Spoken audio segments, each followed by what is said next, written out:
नमस्कार, आप देख रहे हैं लाइव हिंदुस्तान। भारत और पाकिस्तान के बीच जिस तरीके से नाटकीय तौर पे एक जो युद्ध विराम का ऐलान हुआ, दोनों देशों के बीच अंडरस्टैंडिंग हुई, उसको लेकर अब विपक्ष की तरफ से आवाजें उठनी शुरू हो गई हैं। तमाम नेता इसको लेकर सरकार को घेर रहे हैं, सवाल पूछ रहे हैं।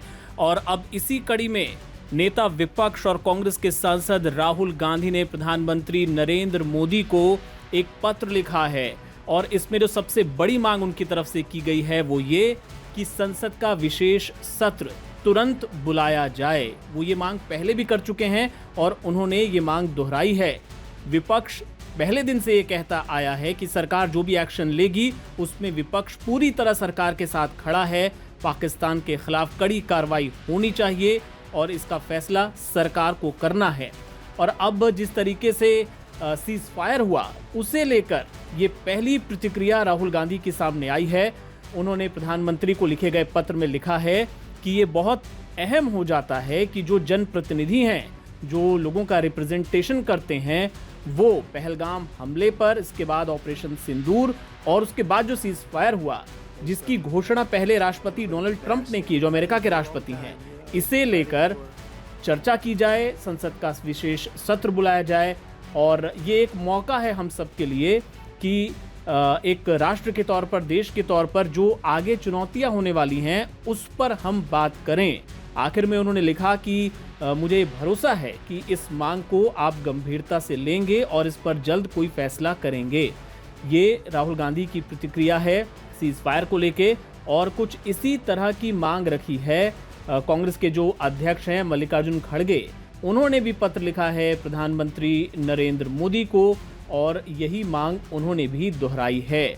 जो राहुल गांधी और साथ ही कांग्रेस अध्यक्ष के पत्र में जो एक कॉमन बात है वो ये कि जिस तरीके से अमेरिकी राष्ट्रपति डोनाल्ड ट्रंप ने अनाउंस किया, उन्होंने घोषणा की कि ये जो सीज फायर होने जा रहा है, और उसके बाद फिर भारत और पाकिस्तान की तरफ से उसकी पुष्टि की गई, इसे लेकर विपक्ष आपत्ति जता रहा है। और साथ ही कुछ नेताओं के बयान भी आपको सुनवाते हैं। मसलन संजय राउत हो गए, उन्होंने सवाल खड़ा किया, उन्होंने तो गद्दारी शब्द तक का प्रयोग कर दिया। और साथ ही कपिल सिब्बल, उन्होंने भी कहा कि कम से कम अगर आप विशेष सत्र नहीं बुला सकते तो ऑल पार्टी मीटिंग तो कम से कम बुलाइए और उसमें प्रधानमंत्री नरेंद्र मोदी को मौजूद रहना चाहिए। क्या कहा इन नेताओं ने, उनको भी सुनिए। इजराइल और गाजा का वॉर प्रेसिडेंट ट्रंप ने क्यों रुकवाया नहीं? अभी भी चल रहा है वॉर। प्रेसिडेंट ट्रंप भारत को ऊपर दबाव डालकर पाकिस्तान के साथ हमारा जो संघर्ष चल रहा है वो रुकवाता है। हमारा एक संप्रभु देश है, एक ऐसा देश है कि उसमें तीसरा कोई प्रेसिडेंट हस्तक्षेप नहीं कर सकता।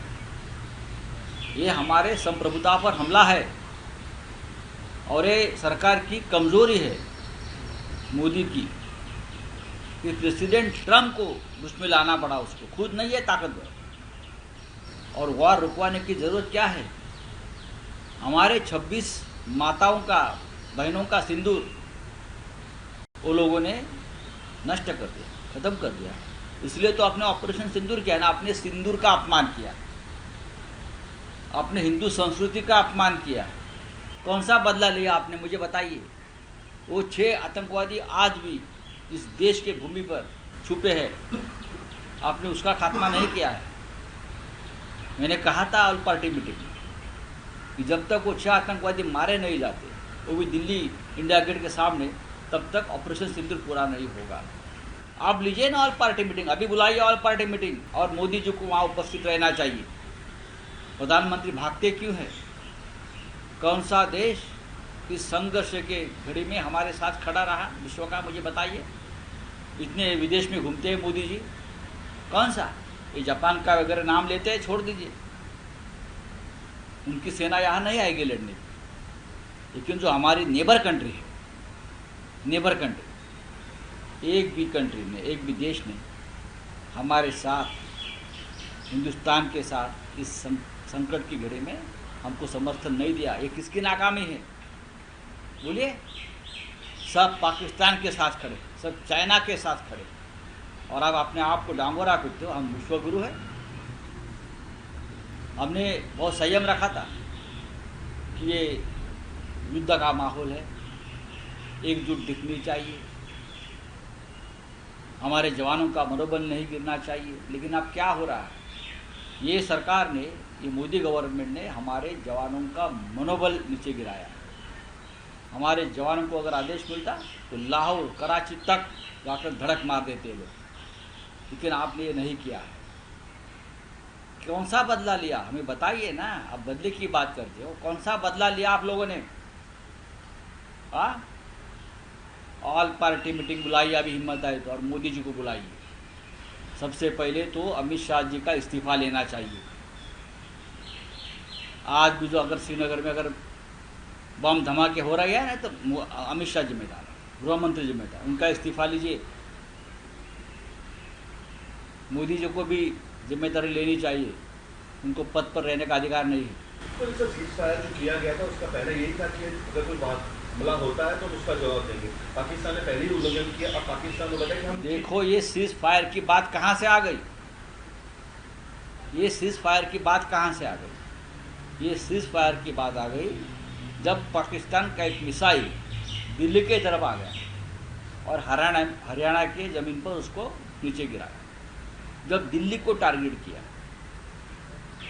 तब ये संदेश आया कि गुजरात को भी टारगेट कर सकते, तब ये सीज फायर की बात आई। गुजरात बचाने के लिए, गुजरात में कुछ उद्योगपतियों की प्रॉपर्टी बचाने के लिए ये गद्दारी हुई। युद्ध विराम होने से हम सबसे पहले तो सेनानियों को, अपनी डिफेंस सर्विसेज को सल्यूट करते हैं कि उन्होंने मुंह तोड़ जवाब दिया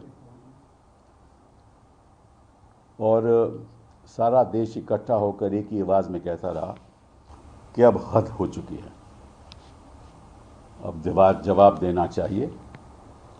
और जिस तरह से डिफेंस सर्विसेज ने तुरंत उनके जो टेररिस्ट कैंप्स हैं उन पे हमला किया, उनकी डिफेंस इस्टेब्लिशमेंट पे हमला किया, लाहौर पे हमला किया, तो इस बात से सारा देश उनके साथ है और आपको सल्यूट करता है। पहली बात तो ये। दूसरी बात कि युद्ध विराम कैसे हुआ, क्यों हुआ, कई सवाल उठते हैं। उसके बारे में मैंने पहले भी कहा था कि एक स्पेशल सेशन ऑफ पार्लियामेंट बुलाना चाहिए। उसके बाद कांग्रेस पार्टी ने, बाकी सब दलों ने भी यही बात दोहराई, उसका जवाब सरकार से नहीं आया। अब युद्ध विराम हुआ है तो निश्चित रूप से हम दोबारा यही सवाल करेंगे कि आप जल्द से जल्द स्पेशल सेशन ऑफ पार्लियामेंट बुलाइए, क्योंकि हम मॉनसून सेशन तक तो वेट कर नहीं सकते, अभी तो उसमें कई महीने बाकी हैं और सवाल उठते रहेंगे और अगर जवाब नहीं मिलेगा तो जो वातावरण है उसमें करवाहट आ जाएगी। हम नहीं चाहते कि वातावरण में करवाहट आए। स्पेशल सेशन का अगर ऐलान करते हैं तो बहुत अच्छी बात है। पिछली बार आपको याद होगा कि जब 26 लोगों को बेरहमी से पहलगाम में मारा गया और टेररिस्ट ने मारा, उस समय उसके बाद ऑल पार्टी मीटिंग हुई और मैंने पहले भी कहा था कि मुझे तो अच्छा नहीं लगा कि इतना बड़ा हादसा हुआ हो, इतना बड़ा आक्रमण हुआ हो, जहां 26 लोगों की मृत्यु टेररिस्ट के हाथ हो गई हो और मंत्री जी उस बैठक में शामिल नहीं थे। उनको शायद ये लगता था कि बिहार की इलेक्शन ज़्यादा महत्वपूर्ण है